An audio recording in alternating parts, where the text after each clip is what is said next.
Hey guys, it's Bubs. Happy 200. It's really hard to say. How do you say it? 200. It's really hard. That's what she said. But anyways, today I'm suddenly inspired to make a video just talking about the topic of plastic surgery. Every time I'm on Blog TV, you guys always ask me how I feel about it, if I've ever had it, will I ever get in the future, and recently it was brought up again through a question on a Ask Bubs section of the website.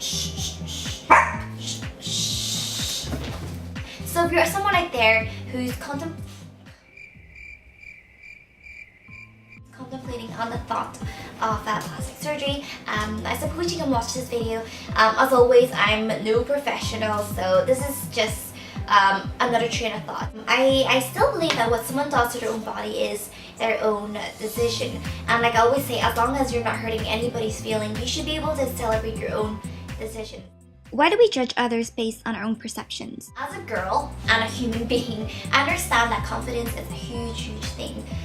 Confidence is really what you need for you to do well in your studies. You need confidence to succeed in whatever field you want to be in the future. You need confidence for love, friendships, and etc.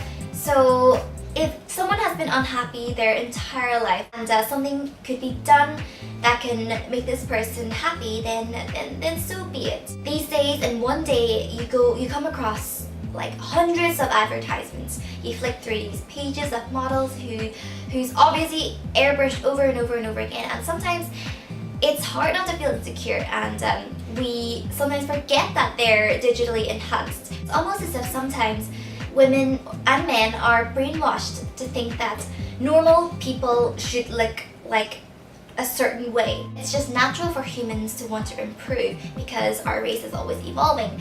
To me, plastic surgery is almost like the man-made evolution of beauty. If you're into K-pop or K-dramas, you hear about actors and actresses getting surgery so easily.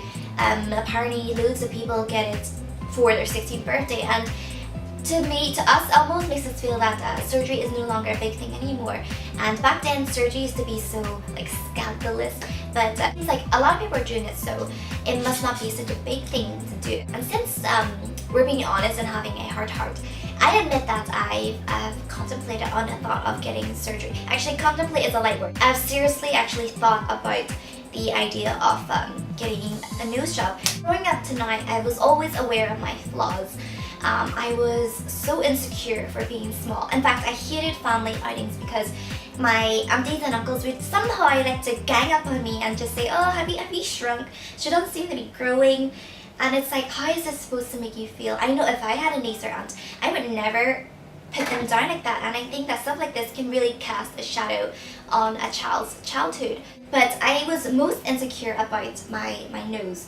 I always thought that my nose could be smaller, it could be thinner, it could be taller.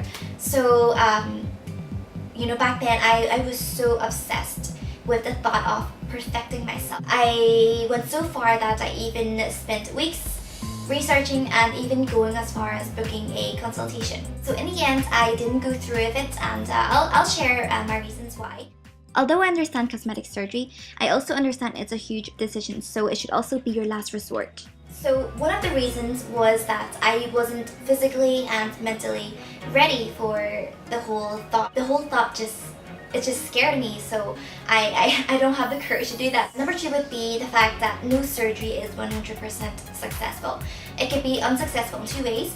Number one is, of course, it turning out the way you don't want it to be. The other one would be, of course, the risk, the danger. See, it does depend on luck, how the doctor is feeling that day, the doctor, how skilled he is, science, money, technology, all of those factors. Another thing, of course, is no surgery is long-lasting, and I've been told that it's very likely that you'll have to have a follow-up operation sometime through the years.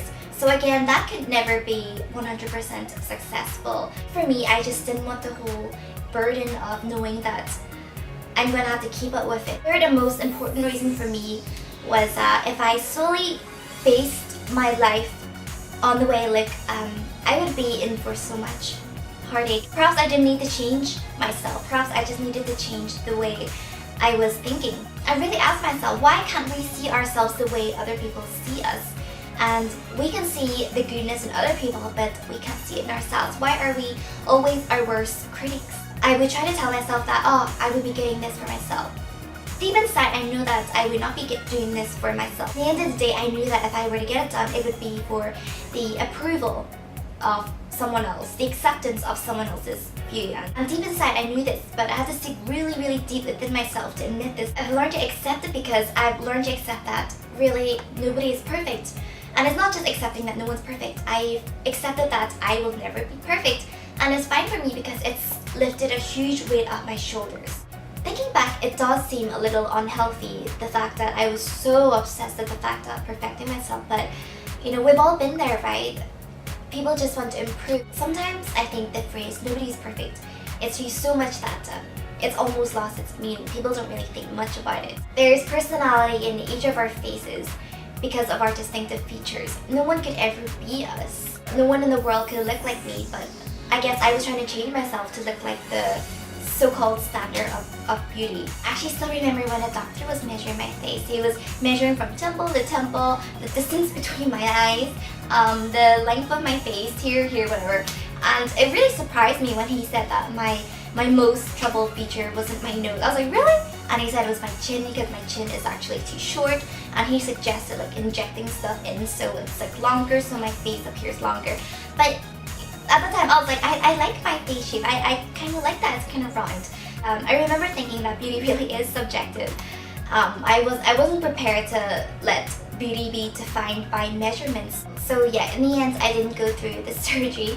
I'm still very aware of my flaws, but it's okay because I realize nobody is perfect. But I've also learned that knowledge is beauty, kindness is beauty, personality is beauty, character is beauty, and I can't believe I forgot about that.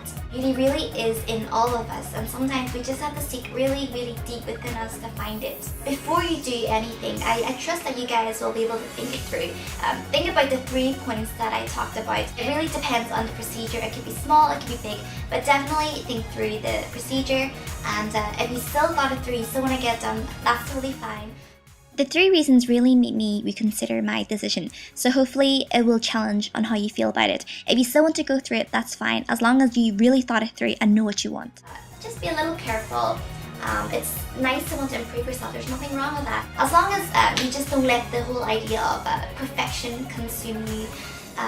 Wanting to be perfect and just wanting to achieve it, it's not very healthy.